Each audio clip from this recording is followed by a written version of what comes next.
إن الحمد لله نحمده ونستعينه ونستغفره ونعوذ بالله من شرور أنفسنا ومن سيئات أعمالنا من يهده الله فلا مضل له ومن يضلل فلا هادي له وأشهد أن لا إله إلا الله وحده لا شريك له وأشهد أن محمدا عبده ورسوله اللهم صل على محمد وعلى آل محمد كما صليت على إبراهيم وعلى آل إبراهيم إنك حميد مجيد اللهم بارك على محمد وعلى آل محمد كما باركت على إبراهيم وعلى آل إبراهيم إنك حميد مجيد من يطع الله ورسوله فقد رشد واهتدى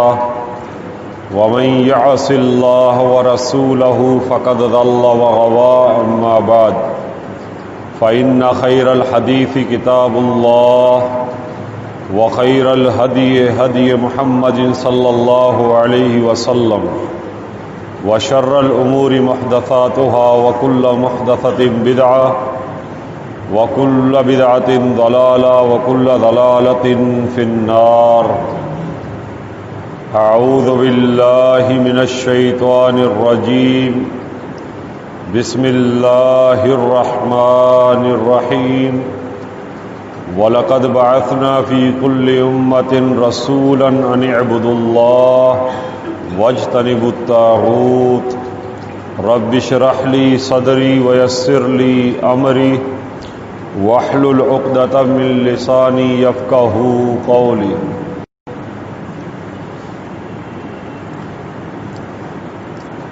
تمام تعریفات حمد و ثنا کبریائی بڑائی بزرگی اللہ وحدہ لا شریک کے لیے ہے جو ذات ہم سب کا خالق مالک رازق مشکل کشا حاجت روا غریب نواز گنج بخش رنج بخش بے شمار لا تعداد درود و سلام امام کائنات امام الانبیاء محمد الرسول اللہ صلی اللہ علیہ وسلم پر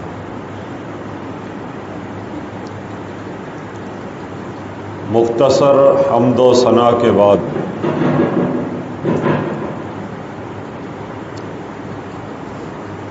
نبی علیہ الصلاۃ والسلام کو اللہ سبحانہ و تعالیٰ نے کیوں بھیجا؟ آپ کے بعثت کا مقاصد کیا ہے؟ اس حوالے سے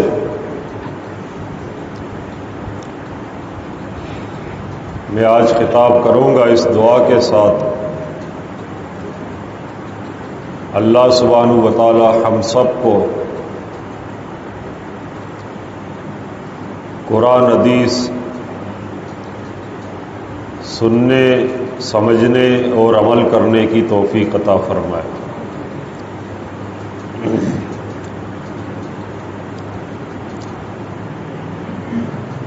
نبی علیہ الصلاۃ والسلام اللہ سبحانہ و تعالیٰ کے حبیب ہیں اور اللہ سبحانہ و تعالیٰ نے آپ کو امام الانبیاء بنایا ہے۔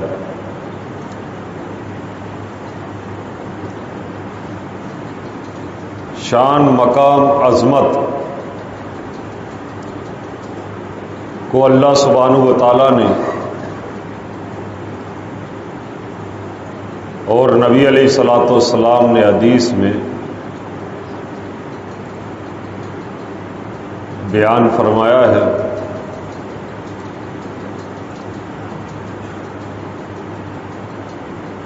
رب کائنات نے کیا فرمایا؟ وَرَفَعْنَا لَكَ ذِكْرَكَ،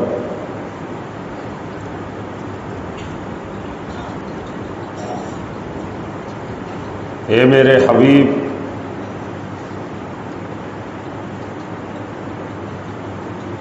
ہم نے آپ کے ذکر کو، شان کو، مقام کو، عظمت کو بلند کیا ہے۔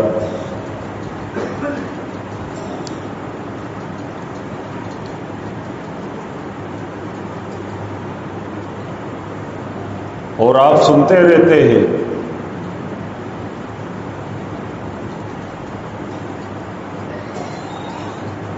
حقیقت میں اللہ سبحانہ و تعالیٰ نے نبی علیہ الصلوۃ والسلام کے ذکر کو بلند کیا ہے۔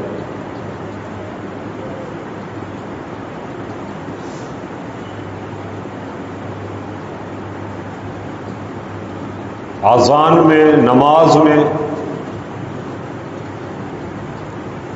قبر کے معاملات میں کوئی جگہ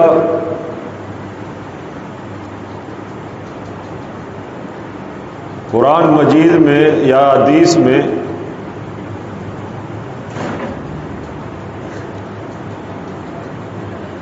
ایسی نہیں ہے کہ اللہ سبحانہ و تعالیٰ نے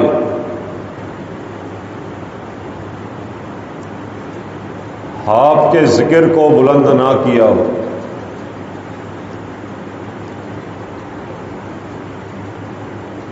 خطبے سے پہلے آپ نے اذان سنی،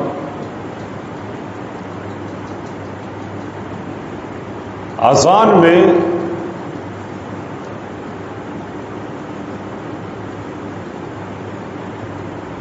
مؤذن نے سب سے پہلے ذکر اللہ کیا، اللہ کے ذکر کو بلند کیا، اشہد ان لا الہ الا اللہ۔ اور اسی مؤذن نے اذان میں ذکر مصطفیٰ صلی اللہ علیہ وسلم محبت کرتا تھا اور آپ کی بات سے نفرت کرتا تھا۔ اور ابو بکر صدیق رضی اللہ تعالی عنہ میرے پیغمبر کی ذات سے بھی محبت کرتا تھا اور آپ کی بات سے بھی محبت کرتا تھا۔ یہ ہے فرق۔ ہم کہتے ہیں ذات اللہ کے رسول صلی اللہ علیہ وسلم کی مقابلے میں کوئی ذات نہیں لے کر آؤ۔ جو میرے پیغمبر کے ذات کے مقابلے میں کسی ذات کو لے کر آئے گا وہ بھی بے ادب گستاخ ہے، اور جو میرے پیغمبر کی بات کے مقابلے میں کسی کی بات کو لے کر آئے گا وہ بھی بے ادب گستاخ ہے۔ میرے پیغمبر کی ذات بھی اعلیٰ، میرے پیغمبر کی بات بھی اعلیٰ۔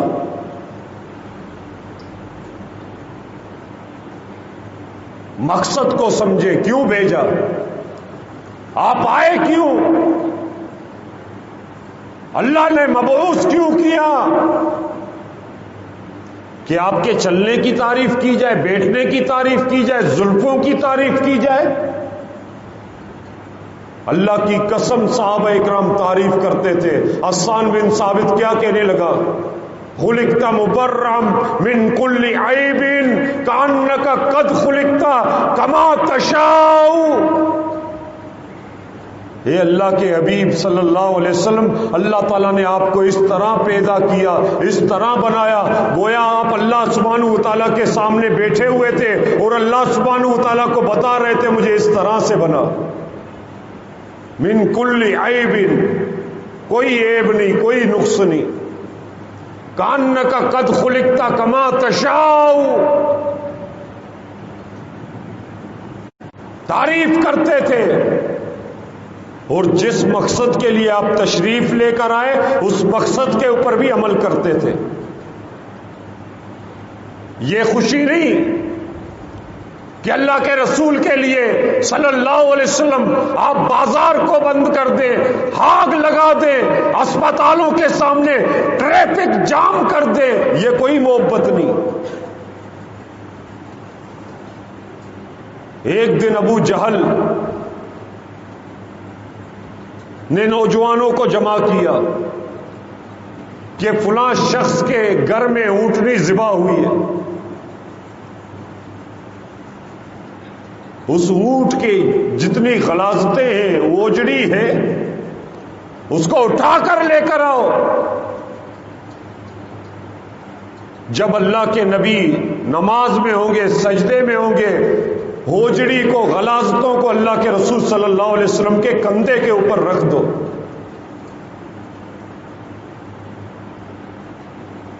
اسی طرح ہوا، نوجوان لڑکے وہ گئے، اونٹنی کی اوجڑی کو اٹھا کے آئے، اور اللہ کے نبی علیہ الصلوۃ والسلام نماز پڑھ رہے تھے، سجدے کی حالت میں تھے۔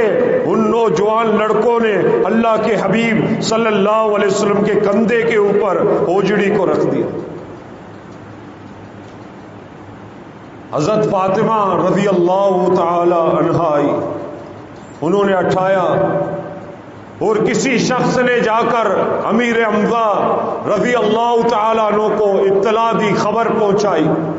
امیر حمزہ ابھی تک مسلمان نہیں ہو چکے تھے۔ اے امیر حمزہ، کیا تمہاری بہادری ہے؟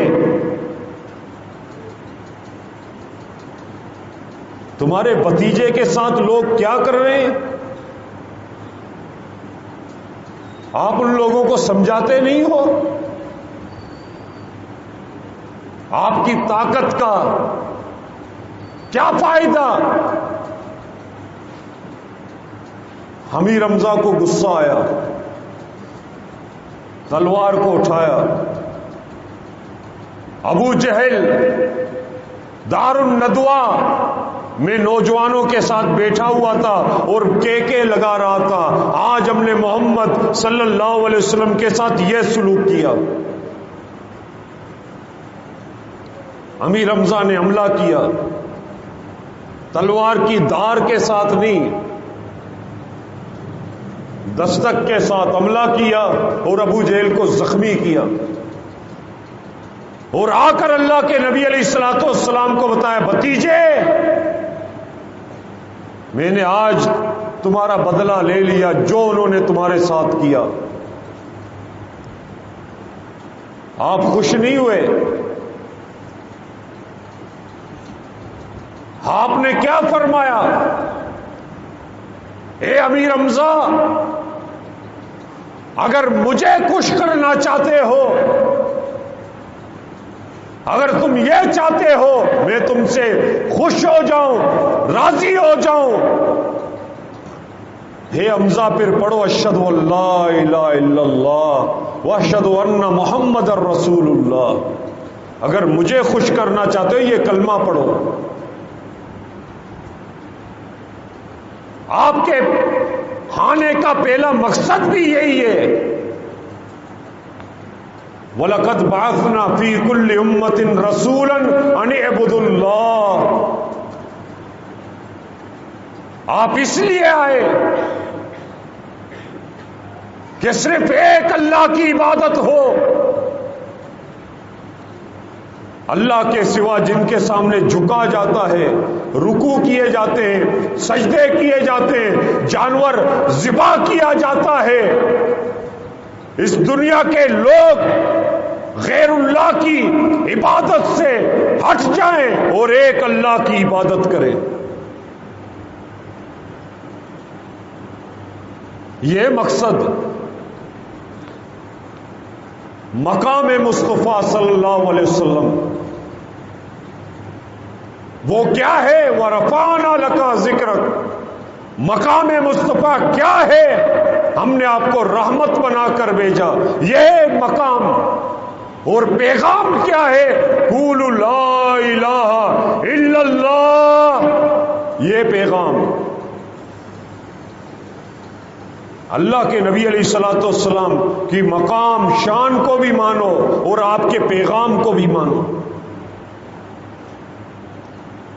یہی مکہ کے لوگ جب نبی علیہ الصلوۃ والسلام نے اپنی ذات کے متعلق پوچھا تم نے مجھے کیسا پایا، سب کہنے لگے آپ کو سچا پایا، امانت دار پایا، آپ وعدہ کرتے ہیں تو وعدے کو پورا کرتے ہیں۔ نبی علیہ الصلوۃ والسلام نے فرمایا اے مکہ کے لوگوں، اگر میں تمہیں بتاؤں اس پہاڑ کے پیچھے سے کوئی تمہارے اوپر حملہ کرنے والا ہے، کیا تم میرے بات کی تصدیق کرو گے؟ سب بولنے لگے ہم ضرور یقین کریں گے کہ آپ سچ کہہ رہے ہیں۔ نبی علیہ الصلوۃ والسلام نے فرمایا یہ خبر کوئی بڑی خبر نہیں، تفلحوا تملک العرب والعجم، اے کائنات کے لوگوں لا الہ الا اللہ پڑھو، عرب کے بھی مالک ہو جاؤ گے، عجم کے بھی مالک ہو جاؤ گے۔ جو لوگ چند منٹ پہلے آپ کے قصیدے پڑھ رہے تھے، آپ کی تعریف کر رہے تھے، وہ کیا کہنے لگے؟ تبن لکا یا محمد، اے محمد صلی اللہ علیہ وسلم تیرے پاؤں ٹوٹ جائیں، ہاتھ ٹوٹ جائیں، تو تباہ ہو جائے، برباد ہو جائے، تو نے اس لیے ہمیں جمع کیا ہے کہ ہم لوگ ایک اللہ کی عبادت کریں۔ آپ کی ذات کو مان رہے تھے لیکن آپ کی بات کے متعلق کیا کہہ رہے تھے؟ تبن لکا یا محمد۔ جواب میں اللہ سبحانہ وتعالیٰ نے کیا فرمایا؟ اے ابو لہب تو ہمارے حبیب کو کہتا ہے تبن لکا، تیرے ہاتھ ٹوٹ جائیں، قیامت تک آنے والے بچے، بوڑھے، بزرگ، مستورات قرآن پڑھتے رہیں گے اور تیرے متعلق یہ کہتے رہیں گے تبت یدا ابی لہب وتب، ابو لہب کے دونوں ہاتھ ٹوٹ جائیں، تباہ ہو جائے، برباد ہو جائے۔ یہ پہلا مقصد۔ دوسرا مقصد کیا ہے؟ دوسرا مقصد یہ ہے، اللہ سبحانہ وتعالیٰ نے قرآن مجید میں بیان فرمایا وَمَا أَرْسَلْنَا مِن رَسُولٍ إِلَّا لِيُطَاعَ بِإِذْنِ اللَّهِ، ہم نے آج تک جتنے بھی رسول بھیجے ہیں اس مقصد کے ساتھ کہ اس کی امت کے لوگ اس کی اطاعت کریں، اس کی پیروی کریں، جس طرح کرتے تھے اسی طرح سے کرو۔ نماز کے معاملے میں، روزے کے معاملے میں، حج کے مسئلے میں، زکوٰۃ کے مسئلے میں، صدقے کے مسئلے میں، خیرات کے مسئلے میں جس طرح اللہ کے حبیب کرتے تھے ویسے ہی کرو۔ یہ مقصد۔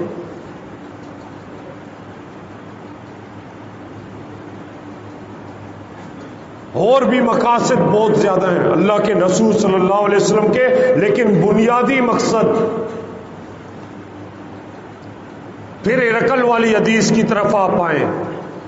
سوال کرنے والا وہ بھی مسلمان نہیں اور جو جواب دے رہا تھا وہ بھی مسلمان نہیں تھا۔ ابو سفیان ان دنوں مسلمان نہیں تھا۔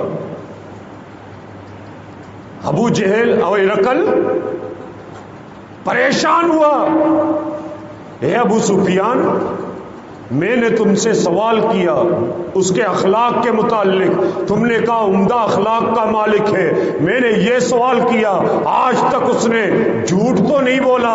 تم نے کہا نہیں نہیں آج تک اللہ کے نبی نے جھوٹ نہیں بولا۔ میں نے تم سے سوال کیا آج تک وعدہ خلافی تو نہیں کی ہے؟ تم نے یہ کہا آج تک اللہ کے نبی نے وعدہ خلافی نہیں کی ہے، امانت دی ہے، امانت میں خیانت بھی نہیں کی ہے۔ ہرقل نے کہا ابو سفیان سے پھر مجھے بتاؤ تو صحیح، تم اس کے ساتھ لڑتے کیوں ہو؟ جنگ کیوں کرتے ہو؟ وجہ کیا ہے؟ سبب کیا ہے؟ تعریف تو کر رہے تھے، تو جنگ کیوں کرتے ہو؟ ابو سفیان نے کہا دو باتوں کی وجہ سے۔ کتنی باتوں کی وجہ سے؟ صرف دو باتوں کی وجہ سے ہم اس کے ساتھ جنگ کرتے ہیں، میدان سجاتے ہیں، نوجوانوں کو نکالتے ہیں، دو باتوں کی وجہ سے۔ وہ کیا ہے؟ ہرقل نے کہا وہ مرکزی دو نکات بیان کرے، دو باتیں بیان کرو۔ جس کی وجہ سے تم جنگ کرتے ہو، لڑائی کرتے ہو۔ ابو سفیان کہنے لگا سب سے پہلی بات یہ ہے وہ محمد صلی اللہ علیہ وسلم اس بات کی طرف دعوت دیتے ہیں اعبدوا اللہ، ایک اللہ کی عبادت کرو، اللہ کے ساتھ شرک نہیں کرو۔ اس دعوت کی وجہ سے ہم اس کے ساتھ لڑائی کرتے، جھگڑا کرتے۔ اور دوسری بات فَاتْرُكُوا مَا يَقُولُ آبَاؤُكُمْ، وہ محمد صلی اللہ علیہ وسلم یہ کہتا ہے کہ آج سے پہلے بطور دلیل کے تم سے سوال کیا جاتا تھا اس طرح نماز کیوں پڑھتے ہو، تم یہ کہتے تھے میں نے اپنے باپ کو دیکھا، میرے باپ نے اپنے باپ کو دیکھا، اس نے اپنے باپ کو دیکھا، روزہ کیوں رکھتے ہو، تم باپ کا حوالہ دیتے تھے، دادے کا حوالہ دیتے تھے، برادری کا حوالہ دیتے تھے۔ اس کی دعوت کا دوسرا نقطہ یہ ہے فَاتْرُكُوا مَا يَقُولُ آبَاؤُكُمْ، آج کے بعد نماز کے مسئلے میں نہ باپ کا حوالہ دو گے، روزے کے مسئلے میں اپنے دادے کا حوالہ نہیں دو گے، حج کے مسئلے میں برادری کا حوالہ نہیں دو گے، آج کے بعد نماز ایسے پڑھو گے، روزہ ایسے رکھو گے، حج ایسے کرو گے، زکوٰۃ ایسے دو گے، جس طرح سے میں کرتا ہوں تم بھی اسی طرح سے کرو گے۔ دعوت کا دوسرا نقطہ یہی ہے۔ آج ہماری بھی دعوت کے دو نقطے ہیں، اس کے علاوہ کوئی نقطہ نہیں۔ دو سوال ہیں، من تعبد، عبادت کس کی کرے؟ جواب یہ ہے ایک اللہ کی،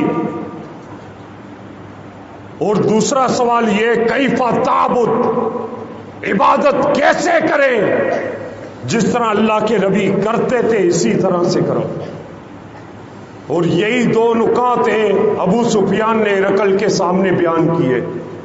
آخر میں ہرقل کیا کہنے لگا؟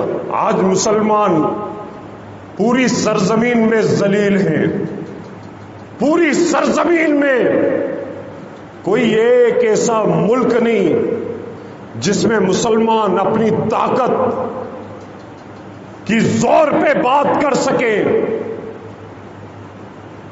وجہ کیا ہے؟ یہی دو نکات کو چھوڑ دیے ہم نے۔ ہرقل نے کیا کہا؟ ابو سفیان تم نے دو باتیں کی ہیں، وہ ایک اللہ کی طرف دعوت دیتا ہے اور دوسری عبادت ایسے کرو جس طرح سے مجھے کرتے ہوئے تم دیکھتے ہو۔ یہ دو نکات تم نے بیان کیے۔ اے ابو سفیان اب میری بات سنو، جو باتیں تو نے کی اگر یہ بات درست ہے، جس طرح سے تم نے بیان کی ہے، آج یہ تخت جس پر میں بیٹا ہوں، ہرقل کہنے لگا ان قریب اس تخت کا مالک بھی اگر کوئی ہوگا وہ محمد ہوگا صلی اللہ علیہ وسلم۔ آج مسلمانوں ان دو نکات پہ غور کیجئے، انشاءاللہ سرزمین پہ نہ کوئی گستاخ رسول بچے گا، نہ کوئی گستاخ صحابہ بچے گا، نہ قرآن کی بے حرمتی ہوگی، نہ